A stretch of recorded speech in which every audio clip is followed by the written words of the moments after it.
Good morning everyone. आज आहे गुरुपौर्णिमा। देवाला वंदन करून दिवसाची सुरुवात केली आणि आता मी जाणार आहे माझ्या गुरूंचे दर्शन घ्यायला दत्तगुरूंच्या मंदिरात। मंदिर माझ्या घरापासून 1 तासभराच्या अंतरावर आहे। मंदिरात पोहोचताच फुलांनी केलेली सजावट आणि दत्तगुरूंना पाहून मन अगदी प्रसन्न झालं। टाल, मृदुंग आणि भजनाच्या आवाजात अगदी भारावून गेल्यासारखं वाटत होतं आणि नंतर महाराजांचे दर्शन घेतले।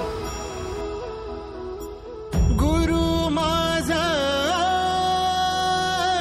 गणगोत, गुरु हीच माऊली।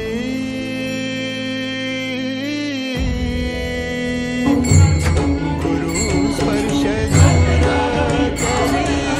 दुःखाची समारी, गुरु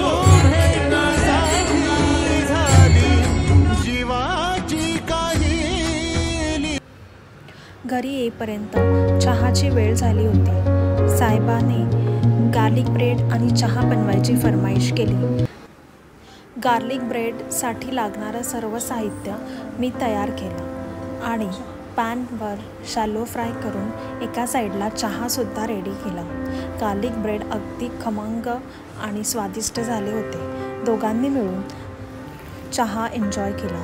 बाहेर खूप पाऊस असल्यामुळे चहा आणि गार्लिक ब्रेड खायला खूपच छान वाटलं।